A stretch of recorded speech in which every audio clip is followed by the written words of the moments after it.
네, 안녕하십니까. 변호사TV의 김경현 변호사입니다. 저번에 제가 오태성 노무사님과 같이 촬영을 못한 관계로 오늘 일요일에 감독님과 이렇게 촬영을 하고 있습니다. 오늘은 제 주제를 여러 가지 문의를 많이 받았는데 한 번쯤은 다 겪어보셨을 만한 문제로 가져왔거든요. 개그맨 이휘재 씨와 안상태 씨가 층간소음 문제로 이슈가 되면서 또 화제로 올랐는데요. 코로나로 밖에 나가는 시간이 적고 집에 있는 시간이 늘어나면서 층간소음 문제가 더 심해지는 것 같아요. 정부에서 내놓았던 집콕 댄스 동영상이라고 보신 적 있습니까? 그게 층간소음을 오히려 유발하는 거 아니냐 하면서 네티즌들의 문매를 맞은 것이 있어요. 그러니까 1월 16일 기준으로 한국환경공단에 따르면은 작년에 2019년까지는 연평균 층간소음 민원이 한 25,000건 정도가 됐어요. 근데 2020년 한 해 42,000건으로 약 2배에 달했다고 해요. 다 왜 이렇게 늘어나냐? 이게 코로나로 인해서 집에 있는 시간이 길어지다 보니까 어쩔 수 없다. 이제 층간소음이 뭐 당연히 원만하게 당사자 간의 합의로 끝나면 좋겠지만 보통 그렇게 안 되고 위층 올라가서 그 벽을 손괴한다든지 살인 미수까지 그렇게 되게 크게 번지잖아요.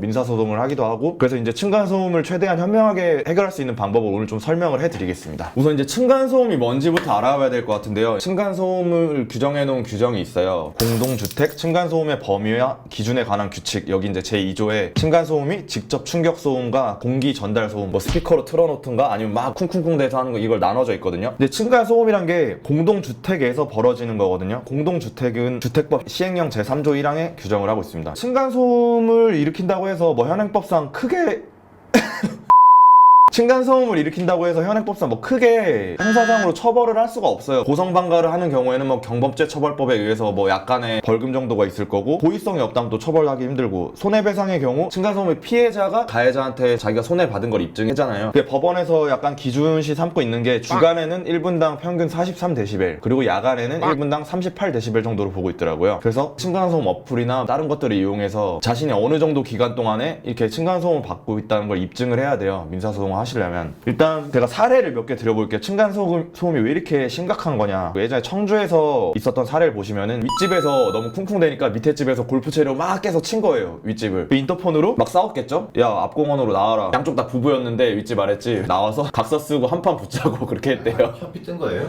현피 뜨자고 한 거죠, 서로. 남자들이 싸우기 전에 여자 아줌마들끼리 머리채 잡고 이제 싸움이 시작된 거예요. 어떤 일방 아줌마가 상대방 아줌마 이제 머리채를 잡고 싸움이 시작되고, 그 또 남편분이 여자분을 때리면서 또 재판까지 갔는데 수처법 공동상해로 해서 각 벌금 80만 원씩 받았어요. 이런 것도 있고, 또 울산에서 일어난 일인데, 현관을 들어가려면 뭐 공동 출입 카드키가 있는 것들 아시죠? 그게 이제 이사 가면 반납을 해야 되잖아요. 밑에 피해자분이었는데 그걸 반납을 안 한 거예요. 이제 이사 간 뒤에 자기가 갖고 있던 카드를 이용해서 그 윗집을 찾아간 거죠. 공동 현관 출입문 카드키를 대고. 근데 이거 자체로 이제 주거 침입이 일단 성립한 거예요. 가서 이제 벽에다 막 락카칠을 해놓은 거예요. 현관문이랑 옆에 벽면에 락카칠 해놓고 불상의 물건으로 막 손괴를 했대요. 재물 손괴, 주거 침입으로 징역 6월에 집행유예 2년 이렇게 나온 사례도 있습니다. 이번 건 좀 심각한데, 대구에서 있었던 사례예요. 이건 이제 주택이었는데 1층에 거주하시고 있던 피고인분과 2층에 부부가 살고 있었는데 층간소음 문제로 이제 자주 욕설을 하면서 싸우셨대요. 이제 그 1층 피고인분이 그 다음날 아침에 그 남편분 출근할 때 기다리고 계셨던 거죠. 내려오자마자 어제 저녁처럼 또 나한테 욕해봐라 하면서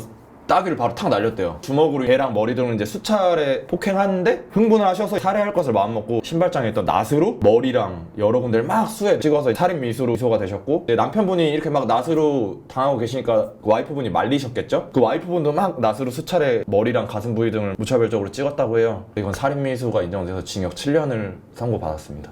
민사 사례는 이건 대전에서 있었던 건데, 201호에 계신 분이 301호 분한테 층간소음으로 정신적 피해를 입었다면 손해배상 청구를 하셨어요. 위자료 청구. 근데 이게 증거 수집을 어떻게 하셨냐면은 휴대폰 어플로 층간소음을 하고, 또 예를 들어서 여기서 저쪽 맞은편 아파트를 촬영을 계속 한 거예요. 한두 달을. 이게 불법 촬영이잖아요. 그걸 민사소송 증거물로 내긴 했어. 그래서 층간소음 인정돼서 위자료 한 200만 원씩을 받으셨거든요. 근데 그 윗집에서 자기의 초상권과 인격권 침해를 이유로 또 소송을 거셨어요. 근데 인격권, 초상권 또 침해가 인정돼서 그분들한테 각각 50만 원씩 배상하라고 이렇게 손해배상이 나왔더라고요. 증거를 수집하시더라도 불법적으로는 증거 수집을 하시면 안 된다. 그리고 이게 초상권 문제가 왜 문제됐냐면, 이게 민사소송에만 쓰인 게 아니라 이걸 언론에도 제보하고 막 카페에다가 우리 동네에 이런 사람이 있다 그렇게 올려버렸어요. 그래서 좀 그 문제가 인정돼서 그렇게 손해배상이 된 것 같습니다. 자, 여러분, 그리고 해결 방법을 좀 알려드릴 텐데, 데시벨을 측정하는 어플이나 그런 걸로 해서 최대한 장기간일수록 좋아요. 하루 이틀 정도 소음이 인정된다고 해서 뭐 손해배상 청구가 인용되지 되진 않고 최대한 장기간 뭐 한 달 이상 뭐 2달, 3달 길수록 좋고요. 길수록 그 손해배상의 범위는 늘어나거든요.